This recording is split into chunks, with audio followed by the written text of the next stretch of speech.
আজ করব লাউয়ের পায়েস। তো লাউটা আমি পরিষ্কার করে ধুয়ে নিয়েছি।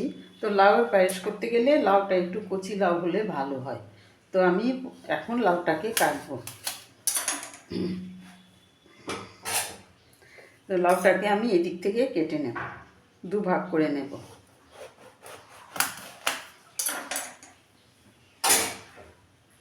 দিয়ে আমি লাউয়ের খোসাটা ছাড়িয়ে নেব। লাউয়ের খোসাটা ছাড়িয়ে নিয়েছি, এখন আমি লাউটাকে কেটে নেব।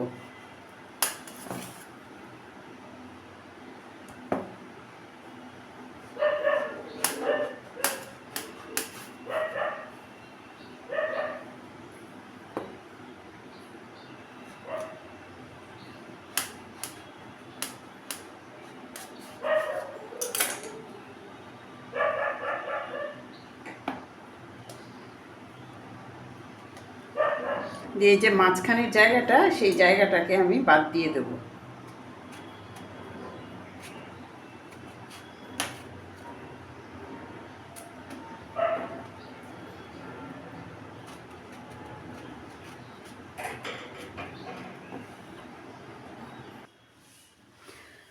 তো এখন আমি লাউটাকে গ্রেট করব।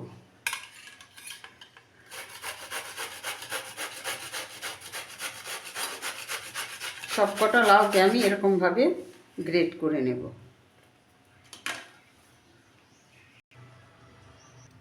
তো লাউটাকে আমি গ্রেট করে নিলাম, এখন আমি এটা থেকে জলটা ছেঁকে নেব। তা আমি একটা রুমাল নিয়েছি। এই এই পরিষ্কার একটা রুমাল। এই রুমালটা আমার রান্নার কাজেই, এইসব কাজের জন্যই ব্যবহার করি আমি। তো এটার মধ্যে দিয়ে আমি জলটা আমি চিপে বের করে নেব।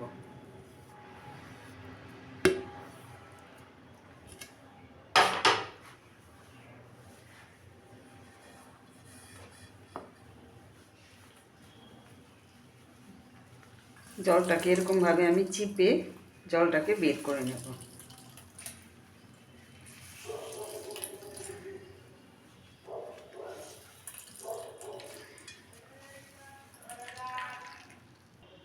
তো লাউয়ের জলটাকে আমি চিপে বের করে নিয়েছি।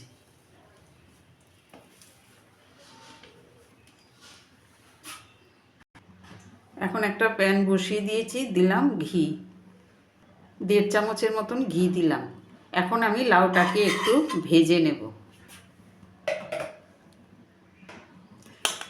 লাউটাকে দিয়ে দিলাম আমি ঘিয়ের মধ্যে, দিয়ে আমি একটু ভাজবো। এখন ঘিয়ের মধ্যে ভাজলে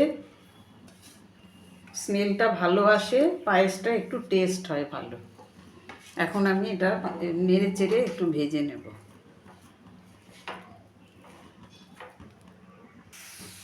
তো লাউটাকে আমি ভেজে নিলাম। খেয়াল রাখতে হবে যাতে লাউটা নিচে দিয়ে পুড়ে না যায়, লালচে রং যাতে না ধরে। এখন আমি এটাকে নামিয়ে নেব। তো আমি প্যানটাকে পরিষ্কার করে নিয়ে আবার বসিয়ে দিলাম। এখানে আমি খানিকটা 500 মতন দুধ আমি এখানে ফুটিয়ে ঘন করে রেখেছি। এখন আমি এটাকে আরেকটু ফুটতে দেব, একটু ঘন করে নেব। তো দুধটা ফুটে গেছে, এখন আমি ভাজা লাউটা আমি দিয়ে দেবো এটার মধ্যে।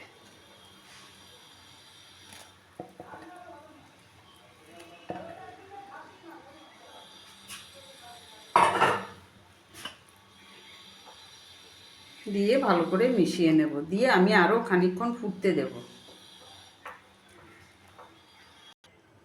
তো অনেকটাই ফুটে গেছে, এখন আমি এটার মধ্যে মিষ্টিটা মেশাবো। এটার মধ্যে চাইলে চিনি দিয়েও করা যায়। তো আমি একটুখানি এটার মধ্যে পাটালি গুড় দেব।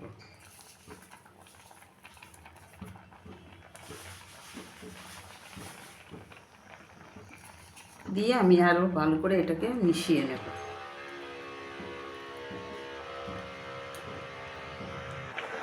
তো মিষ্টিটা দিয়ে আমি খানিকক্ষণের জন্য ফুটিয়ে নিচ্ছি।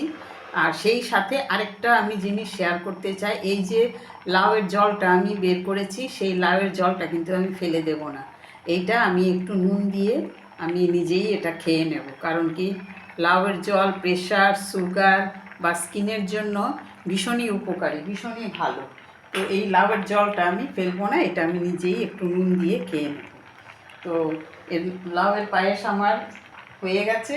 এখন আমি এটার মধ্যে খানিকটা চালের গুঁড়ো মিশিয়ে নিলাম, দিয়ে এটাকে এখন ভালো করে মিশিয়ে নেব, দিয়ে আমি এখন নামিয়ে নেব।